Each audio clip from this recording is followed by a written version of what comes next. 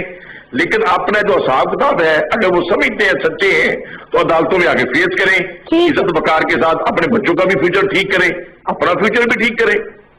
Thank you very much جلیل شیخ پور صاحب ہم سے گفتگو کے لیے ٹائم نکالنے کا. جلیل صاحب اب ایسا یہ ہے کہ یہاں پر یہ ہے کہ ایک طرح یہ پی ڈی ایم کے جلسے ہو رہے ہیں، دوسری طرف جس طرح سے ابھی بیرسٹر صاحب نے بھی کہا کہ آپ اپنے اداروں پہ حملے کر رہے ہیں، یعنی ان کی زبانی حملے کر رہے ہیں، ان کی اس قسم کی جو اٹیکس ہیں.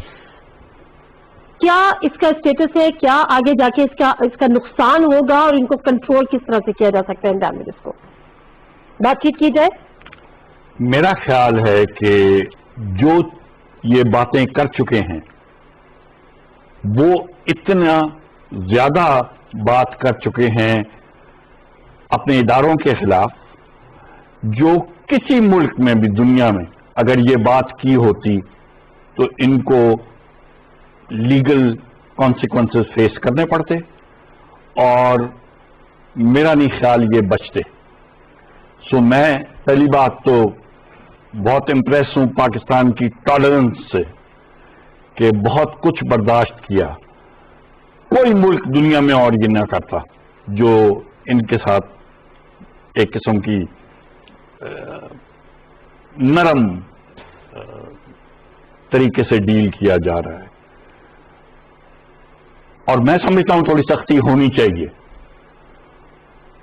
میرے جیسے بہت نارمل سٹیزنز پاکستان کے ہیں جو سمجھتے ہیں کہ پاکستان کا نقصان یا پاکستان کی سیکیورٹی ایجنسیز کا نقصان جس پرابلم میں پاکستان اس وقت پھنسا ہوا ہے ایک قسم کا پاکستان کو تباہ کرنے کے برابر ہے جو یہ کر رہے ہیں. ٹھیک ہے ٹھیک ہے، اس کو ہم آگے کنٹینیو کرتے ہیں. السلام علیکم فیض صاحب. وعلیکم السلام، کیسی ہیں؟ بالکل اللہ کا شکر. آئی ایم سوری ہم آپ کو تھوڑا سا لیٹ پاسبل ہوا. فیضمان صاحب مجھے ایک بات بتائیں، ہم جو اس پر جو باتیں ہو رہی ہیں جو پاکستان میں جگہ آئی، ہم اپنی اداروں کو نشانہ بنا رہے ہیں. ہم نے ابھی براڈ شیٹ کے سی او کا جو عرفان ہاشمی صاحب وہ بھی ہمارے ساتھ یہاں پہ موجود ہے. ہمارے سیاستدانوں کی جگہ آئی، پھر سیاستدان جس طرح سے اداروں پہ حملے کر رہے ہیں وہ ایک الگ جگہ آئی. ملک سے باہر بیٹھے ہوئے پاکستانی اس تمام سرکس کو کس طرح سے دیکھ رہے ہیں؟ دیکھیے، ظاہر ہے باہر بیٹھے ہوئے لوگ اور خصوصاً مجھ جیسے لوگ جو کہ بڑی آبزرو کرتے ہیں سچویشن کو، بہت انٹرسٹڈ ہیں پاکستان میں اور پاکستان کے حالت میں بہتری چاہتے ہیں. ہمارے لیے ظاہر ہے بہت ہی افسوس کا مقام ہے، اور اس میں کوئی شک نہیں. آپ کے جتنے بھی اینالسٹ نے بات کی ہے کہ ہم اس میں کوئی شک نہیں ہے کہ سیاستدانوں نے جو باتیں کی ہیں وہ ناقابل برداشت ہیں، ناقابل یقین ہے، اور وہ ان کو نہیں کرنا چاہیے. سسٹم ہمارا ایسا ہونا چاہیے کہ وہ اس نہج پر نہ پہنچے. جو باتیں کی جا رہی ہیں ان کو اس کا موقع کیوں دیا جا رہا ہے. یہ بھی ایک بات، اب نواز شریف صاحب بیٹھے ہوئے وہاں، لیکن بارہا یہ سوال کیا جاتا ہے اور میری بھی ذہن میں یہ سوال ہے کہ وہ آخر وہاں سے نکلے کیسے. ایک جب وہ سزا یافتہ مجرم تھے، جیل میں تھے، تو ان کو اس طرح سے نکال کر کیا دیا گیا. کچھ باتیں جو سامنے آ رہی ہیں، کچھ گارنٹیز دی گئی تھیں ان سے اس حکومت کے حوالے سے. تو اگر یہ ساری باتیں، دیکھیے اصل بات یہ ہوتی ہے نادیہ کہ جب تک آپ اپنے جو ایک نیشنل ڈسکورس میں ٹرانسپیرنسی نہیں لے کے آئیں گے، شفافیت نہیں لے کے آئیں گے، معاملات کو اپنی پبلک کے لیے زیادہ ویزیبل نہیں بنائیں گے، تو یہ ساری جو شکوک و شبہات اور یہ ساری باتیں ہوتی ہیں. اس کا واحد طریقہ یہ ہے کہ جو بھی کام کیا جائے نیشنل لیول پر، مجھے کوئی آر نہیں ہے یہ بات سمجھنے میں اور قبول کرنے میں کہ نواز شریف صاحب کو اگر بھیجا گیا تو اس میں کوئی نیشنل انٹرسٹ تھا. لیکن اس نیشنل انٹرسٹ کو اگر عوام سے ایک باقاعدہ شیئر کیا جاتا اور ایک اوپنلی بات کی جاتی ٹرانسپیرنسی کے ساتھ، تو میں سمجھتا ہوں کہ آج یہ جو آپ خلفشار دیکھ رہے ہیں، یہ جو انتشار دیکھ رہے ہیں قومی سطح پر، وہ نہیں ہوتا. اور یہی ایک میرا مشورہ ہے ہمارے تمام اسٹیک ہولڈرز کو کہ جو بھی بات کریں. اب امریکہ کی آپ کو مثال آپ کو دیتا ہوں. دیکھیے یہاں پر ٹھیک ہے بہت خرابیاں ہیں، سب کچھ ہے، اس میں کوئی شک نہیں ہے کہ ایسا تاریخی واقعہ کبھی آج تک نہیں ہوا کہ باقاعدہ حملہ ہو گیا کیپٹل ہل پر. لیکن آپ یہ بھی دیکھیے کہ سسٹم فوراً حرکت میں آیا، اور اب یعنی ایسا سوچ بھی نہیں سکتا تھا کوئی کہ تاریخ میں کئی دفعہ سٹنگ پریزیڈنٹ اس کو دوسری دفعہ 13 مہینوں کے اندر دوسری بار دونوں پارٹیز کی طرف سے امپیچ کر دیا جا رہا ہے. ابھی 2-4 گھنٹے میں باقاعدہ ہو جائے گا، اور یہ بھی ممکن ہے، ممکن ہے کہ ان کو باقاعدہ ریموو کر دیا جائے. یہ پاسبل ہے 1 ہفتے سے پہلے. تو اس کا مطلب یہ ہوا کہ ایک سسٹم ہے جس میں ٹرانسپیرنسی ہے، جو کچھ بھی بات کی جاتی ہے وہ کھل کر کی جاتی ہے، اور عوام کو اس سسٹم پر یقین ہوتا ہے. ٹھیک ہے، میرا خیال ہے آپ امریکہ کی ایگزامپل دے رہے ہیں، ہمیں وہاں پہنچنے میں بڑا ٹائم لگے گا. امریکہ کی تنزلی ہو رہی ہے اور ہم بہرحال کچھ بہتری کی طرف گامزن ہیں. بیرسٹر صاحب ایک بات مجھے بتائیے، جو انتشار کی اس کا پالیٹکس ہے، جب ہم باہر بیٹھے ہوئے، جس طرح سے فیض رحمان صاحب نے بھی کہا کہ بڑی امبیرسمنٹ ہوتی ہے نا بینگ اے پاکستانی.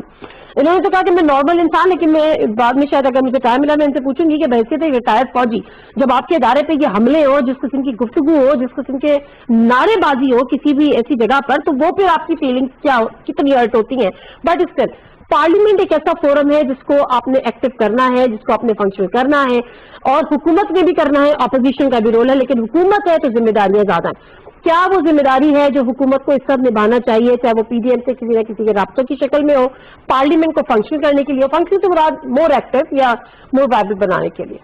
دیکھیں پارلیمنٹ کی جہاں تک کہ ایکٹیو ہونے کا اور متحرک ہونے کا تعلق ہے، ابھی دیکھیں پارلیمنٹ کا ہمارا سینٹ کا اجلاس ہو رہا ہے. سینٹ کا اجلاس ریکویزیشن کیا ہے اپوزیشن نے. اپوزیشن کا آپ آ کر کسی دن سینٹ کی پروسیڈنگز دیکھ لیں، آپ یقین کریں کہ 4 گھنٹے اجلاس ہوتا ہے. کھڑے ہو کر جو ایجنڈا اپوزیشن نے خود دیا، یہ کل میں نے تقریر کی ہے، میری تقریر کا اگر آپ کو کلپ نکال کے دکھا سکتی ہیں تو وہ بھی میں آپ کو، یہی میرا پوائنٹ تھا کہ یار اجلاس آپ نے بلایا، ایجنڈا آپ نے پارلیمنٹ کو دیا. ایجنڈا کیا ہے کہ جی بلوچستان میں 4 جزیرے جو ہے وہ کیوں حکومت نے، فیڈرل گورنمنٹ نے لے لی، یہ اس میں ایک ایجنڈا آئٹم ہے. تقریر شروع ہوتی ہے، تقریر کیا ہوتی ہے، اور سینئر ترین پولیٹیشین اپوزیشن کے میں بات کر رہا ہوں، کھڑے ہو کر بات کریں گے، ٹھک کر کے وہاں سے اٹھ کے فوج پہ آ جائیں گے، ایشو کو چھوڑ دیں گے جو ایجنڈا ہے، صرف اس کو ایک بنیاد کے طور پہ، ایک جسٹیفیکیشن کے طور پہ اٹھا کے، اس کے بعد باقی تقریر ساری جی ہمارے ساتھ ظلم ہو رہا ہے، ہمارے ساتھ یہ ہو رہا ہے، عمران خان نے یہ کیا، فلانے نے یہ کیا، فوج ABCD سلیکٹڈ، یہ کہانیاں شروع ہو جاتی ہیں، اور ایک کے بعد ایک تقریر. کل میں نے اسی بات پہ کہا کہ یار آپ تھوڑی سی میچور بات کریں، جو بھی اٹھتا ہے ذاتیات پہ. اچھا شروع کہاں سے کریں گے؟ پرویز مشرف جی عامر تھا اور آج ہم اس کی وجہ سے بھگت رہے ہیں. اس کے بعد پرویز مشرف کے بعد سیریز میں جتنے بھی ہیں سب کا نام لے کر، اور جیسے یہ خود معصوم ہے، آب زمزم سے دھلے ہوئے ہیں، دودھ کے دھلے ہوئے ہیں، لیکن یہ جو 2-4 لوگ تھے پرویز مشرف سمیت، اور یہ جو آج عمران خان صاحب ہے، اور آج کی جو فوج ہے، پاکستان کے تمام مسائل ان کی وجہ سے. اب یہ وہ منافقت ہے، میں اس کے منافقت کا لفظ استعمال کر رہا ہوں کہ آپ کو پارلیمنٹ کا ایک فورم ملا ہے، آپ اس فورم کو جینوئنلی ایشوز کو ایڈریس کرنے کے لیے استعمال کرنے کی وجہ اپنی سیاسی پوائنٹ سکورنگ کر رہے ہیں. یہ جو آپ نے راشد صاحب قریشی صاحب سے بات پوچھی کہ یہ کیوں ہو رہا ہے اور فوج کیا سوچتی ہے، میں ایک بات کرنا چاہ رہا ہوں. دیکھیں ہماری کیا ذمہ داری بنتی ہے، یہ میری بھی بنتی ہے، آپ کی بھی بنتی ہے، وزیر اعظم صاحب کی بھی بنتی ہے، اور میرے خیال میں ہماری عدالتوں کی بھی بنتی ہے. آرٹیکل 19 آئین کا بڑا کلیئرلی کہتا ہے کہ 3 چیزوں کے خلاف آپ بات نہیں کریں گے. آپ کا جو اظہار رائے کا حق ہے، فریڈم آف ایکسپریشن، وہ وہاں پہ رک جاتا ہے. ایک اسلام کی گلوری کے خلاف، ایک فوج کے خلاف، اور ایک عدلیہ کے خلاف. مجھے آپ بتائیں کہ فوج کے خلاف جتنی بات، دیکھیں عدلیہ کا تو یہ ہے کہ عدلیہ کے خلاف آپ بات کریں نا تو وہ سو موٹو نوٹس لے لیتی ہیں. دانیال عزیز کے ساتھ کیا ہوا، اور نہال ہاشمی کے ساتھ کیا ہوا، سزائیں ہوئی نا. کوئی جرات کر سکتے عدلیہ کے خلاف غیر ضروری بغیر ثبوت کے بات کے، لیکن فوج کے خلاف ہر کوئی کھڑا ہو جاتا ہے. اب فوج کو کون ڈیفینڈ کرے؟ فوج خود کیا آرمی چیف خود ان کا سو موٹو نوٹس نہیں لے سکتا، اس کے پاس اختیار نہیں ہے. یہ اختیار ہماری عدالتوں کا ہے یا ہمارے ان لوگوں کا ہے جو محکمے ہیں، مثلا پیمرا ہے یا باقی لوگ ہیں، کہ ایک تو یہ میڈیا پر اینٹی آرمی سٹیٹمنٹس کو، چاہے وہ اینٹی آرمی اسلام کے خلاف ہو یا عدلیہ کے خلاف ہو، ان کو بین کریں، نمبر 1. نمبر 2 یہ کہ جس شخص نے بات کر دی اس کو بلائیں، اس کا احتساب کریں، تم نے کس بنیاد پر یہ بات کی. اگر آپ کو، میں دیکھیں ایک عام آدمی کے خلاف میں یہاں بیٹھتا ہوں اور بات کرتا ہوں کہ جی وہ فلاں جو دکاندار ہے وہ 2 نمبر چیزیں بیچ رہا ہے، اس کو بالکل حق مل جاتا ہے کہ وہ مجھے عدالت میں کل کھینچ کے لے جائے اور کہے کہ بتاؤ ثبوت دو، میں نے کون سی 2 نمبر چیز بیچی. لیکن یہاں ہم اتنے بڑے بڑے لوگوں کے خلاف اور اداروں کے خلاف بات کرتے ہیں، کوئی پوچھنے والی نہیں ہے. ادارہ اپنے آپ کو تو آ کے نہیں ڈیفینڈ کرے گا نا. جاؤں گی، لیکن فیضان صاحب مجھے یہ بتایا کہ جس انتشار کا آپ نے بھی ذکر کیا، اس انتشار کا کی جو روح ہے یا وہ جو اس کا تمام سینیریو ہے، ڈائریکٹر صاحب نے اس کا ذکر کیا.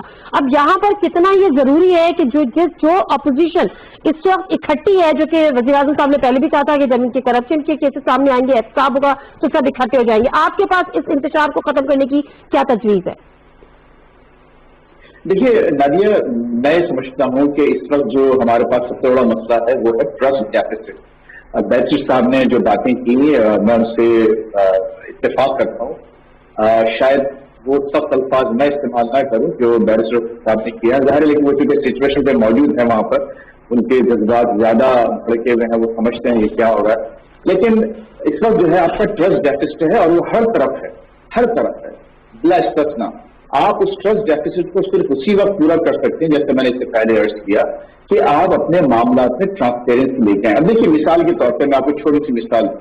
اب اپوزیشن کی بات آپ کرتے ہیں، اپوزیشن تحریک چلا رہی ہے، 11 جماعتیں، پھر بعد میں 10 جماعتیں اکٹھی ہوئی، سب کچھ ہوا، لیکن اس کے بعد خود اپوزیشن کے اندر سے ٹرانسپیرنسی کا یہ حال تھا کہ ان کے اپنی جو اہم لیڈران ہے انہوں نے ملاقاتیں شروع کر دی ادھر، اس کو لیک کروایا گیا، وہ بتایا گیا، تو خود آپس میں ان کے پاس ٹرانسپیرنسی نہیں تھی. اچھا، پھر ایک نیا شوشہ چھوڑا گیا ابھی جو 2-4 روز پہلے کہ اب پہلے تو ملاقاتیں آپ کے اپنے اسٹیبلشمنٹ سے ہوئی تھی لیڈران کی اپوزیشن کی، اب آپ امریکہ کی طرف رجوع کر رہے ہیں کہ ابھی بائیڈن صاحب آئے نہیں اور آپ کہہ رہے ہیں کہ آپ کے لیڈران کو وہاں سے انوائٹ کیا گیا ہے اور اس کی کوئی تفصیلات بھی نہیں دی جاتی، بتایا بھی نہیں جاتا کہ آخر وجہ کیا ہے. کہ بھئی ایک پہلی بات تو یہ کہ بائیڈن صاحب کے پاس اتنا وقت ہے ہی نہیں اور ابھی اس آنے والے ایڈمنسٹریشن کی پرائرٹیز ہیں ہی نہیں کہ وہ اتنی اہم ایک انوائٹ ان کو بھیجیں. اور ہمارے ناظرین کو، آپ کے ناظرین کو یہ سمجھنا چاہیے کہ انوائٹس میں یعنی انویٹیشنز میں اور ٹکٹس میں فرق ہوتا ہے. میرا خیال یہ ہے، اس سے کمپلیکیٹڈ ایشو، لیکن میرا اپنا خیال یہ ہے کہ یہ ٹکٹس ان کو دیے گئے ہیں جو کہ ہے کہ ممبر آف کانگریس کو، سینیٹرز کو ان کے کوٹے کے تحت فری میں دیے جاتے ہیں، اور اگر آپ ان کے اچھے ڈونر ہیں ان کانگریس مین کے تو وہ آپ کے، مجھے بھی آ چکی ہیں بائی دی وے اس قسم کی انوائٹس، اس قسم کے ٹکٹس. تو یہ میرا کہنے کا مطلب یہ ہے کہ ٹرانسپیرنسی، کیا بلاول صاحب نے، زرداری صاحب نے اس معاملے کو اپنے ہی ساتھیوں کے ساتھ، پی ڈی ایم کے ساتھ ڈسکس کیا بیٹھ کے کہ ہاں میں واشنگٹن جا رہا ہوں اور یہ میرا ایجنڈا ہوگا، مجھے اس لیے بلایا گیا ہے؟ اگر بلایا گیا ہے تو اگین ہمارا ادارہ اس کے بغیر پاکستان کی سلامتی کی کا تصور بھی نہیں کیا جا سکتا، اس میں کوئی شک نہیں ہے. لیکن جو اگر کچھ چیزیں ایسی ہیں جو کہ ہمارے اپنے پاکستانیوں کو اس پر کچھ چیزیں، کچھ سوالات ہیں، تو میرا خیال ہے کہ اس کو آگے بڑھ کر اس کو ریزالو کیا جائے، ڈسکس کیا جائے. اور آپ کے جو اس وقت جو ICR کے DG ہیں، میں سمجھتا ہوں کہ وہ اس سلسلے میں ایک اچھا اہم کردار ادا کر رہے ہیں. ہاں، اوکے جنرل صاحب، آج بھی ایک جلسہ ہوا لائی میں PDM کا، وہاں پہ فضل الرحمان صاحب کہتے ہیں کہ اس حکومت سے ہم اتنے تنگ آ چکے ہیں لوگ کہ وہ کہتے ہیں چوروں کو واپس لے آؤ اور ان سے حکومت کروا لو. تو کم از کم ایک تو کنفیشن ہو گیا کہ وہ چور ہے، وہ حکومت چلانے کو تیار ہے. اس میں اگر کوئی کامنٹ کرنے چاہے تو ضرور کر دیجیے گا. انتشار کی سیاست کو کیسے ختم کریں؟ 1 لائنر ضرور دیجیے گا کہ بینگ اے ریٹائرڈ فوجی کیسا محسوس ہوتا ہے جب آپ کے ادارے پہ اور آپ پر انگلیاں اٹھائی جاتی ہیں؟ نادیہ، میں سیاچن میں بھی اور بارڈر پہ بھی جہاں روز گولیاں چلتی تھیں اور روز شہید ہوتے تھے، اور وہ سپاہی جو 3 مہینے وہاں جہاں رہتے ہیں، ان کے ہاتھ اور پاؤں فراسٹ بائٹ سے جم جاتے تھے اور ایمپوٹیٹ کرنا پڑتا تھا، کاٹنے پڑتے تھے، ان کو میں نے روز دیکھا ہوا ہے. جب وہ یہ باتیں سنتے ہیں، یہ پیچھے کیا بات کر رہے ہیں اور کس طرح چین آف کمانڈ کو ڈسکریڈٹ کر رہے ہیں، خواہ وہ افسر ادھر ہے یا سپاہی ادھر ہے یا جرنیل ادھر ہے، اس پہ جو اثر ہوتا ہے، لانگ ٹرم اثر، مجھے خوف ایک ہے کہ وہ وقت نہ آ جائے جہاں وہ مڑ کے کہیں کہ اچھا پہ آ کے ڈیفینڈ کر لو. میں پوچھوں گا زرداری میاں سے کہ بلاول جائے گا ادھر؟ نواز شریف کے بچے ادھر جائیں گے؟ یہ تو